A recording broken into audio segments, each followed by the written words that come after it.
एनकालोजिंग spondylitis, एनकालोजिंग rigidity और stiffness को कहते हैं और स्पॉन्डिलाइटिस हमारी बैकबोन या स्पाइन को कहते हैं। हमारी बैकबोन या स्पाइन मुख्तलिफ स्मॉल जॉइंट्स से मिलकर बनी होती है जिनको वर्टिब्रास कहा जाता है। इन वर्टिब्रास के दरमियान में एक डिस्क होती है जिनको वर्टिब्रल डिस्क कहा जाता है। ये वर्टिब्रास किसी बैक्टीरिया, वायरसेस की वजह से या ज्यादा काम ना करने की वजह से आपस में फ्यूज हो जाते हैं तो हमारी स्पाइन एक रिजिड रॉड की तरह हो जाती है। कंडीशन को एनकालोजिंग स्पॉन्डिलाइटिस कहा जाता है। स्पॉन्डिलाइटिस एक ऑटो इम्यून और इन्फ्लेमेटरी डिजीज है। ये आर्थराइटिस की एक टाइप है जिसमें मुख्तलिफ वर्टिब्रास आपस में फ्यूज होकर एक रॉड की शक्ल इख्तियार कर लेते हैं। अभी तक एनकालोजिंग स्पॉन्डिलाइटिस की कोई ऑथेंटिक वजह नहीं मालूम की गई। 90% जेनेटिक डिसऑर्डर की वजह से एनकालोजिंग स्पॉन्डिलाइटिस हो सकती है। Bacterial infection, poor posture, trauma या जॉइंट इंजरी की वजह से ये डिजीज हो सकती है।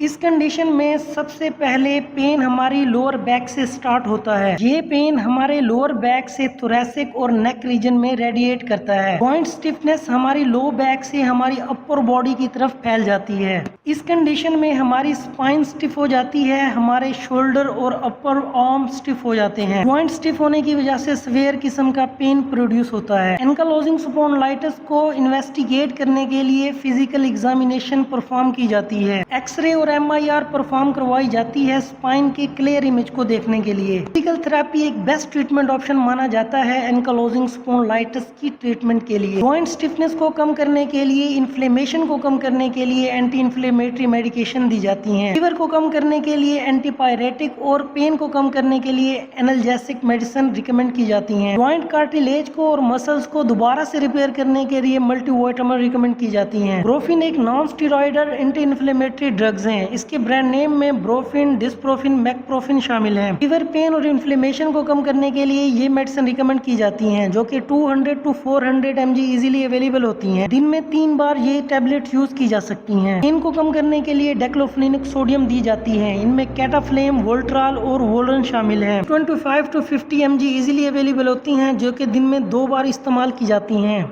जॉइंट स्टिफनेस, रेडनेस और इन्फ्लेमेशन को कम करने के लिए प्रोक्सिकैम टैबलेट्स यूज की जाती हैं। प्रोक्सिकैम एक non steroidal anti inflammatory drugs हैं। प्रोक्सिकैम जॉइंट्स के अंदर स्टिफनेस, रेडनेस, इन्फ्लेमेशन को काफी हद तक कम करती हैं। ये मेडिसिन दिन में 3 बार इस्तेमाल की जा सकती हैं ताकि स्टिफनेस को, रेडनेस को और इन्फ्लेमेशन को काफी हद तक कम किया जा सके। एनकालोजिंग स्पॉन्डिलाइटिस को ट्रीट करने के लिए आपको ऐसी डाइट का इस्तेमाल करना चाहिए जिसमें विटामिन्स, मिनरल्स और न्यूट्रिएंट्स की मिकदार अच्छी हो। ग्रीन वेजिटेबल्स और फ्रूट्स का ज्यादा से ज्यादा इस्तेमाल करें। इन वेजिटेबल्स और फ्रूट्स में बेशुमार विटामिन्स और न्यूट्रिएंट्स मौजूद होते हैं। एक्सरसाइज को अपनी डेली रूटीन में शामिल करें ताकि इन जॉइंट्स की रेंज ऑफ मोशन को इंक्रीज किया जा सके। ये वीडियोस इंफॉर्मेटिव पर्पस के लिए बनाई गई है। ऐसी इंफॉर्मेटिव वीडियोस देखने के लिए हमारे इस चैनल मेडिक्स हॉस्पिटल को सब्सक्राइब करें।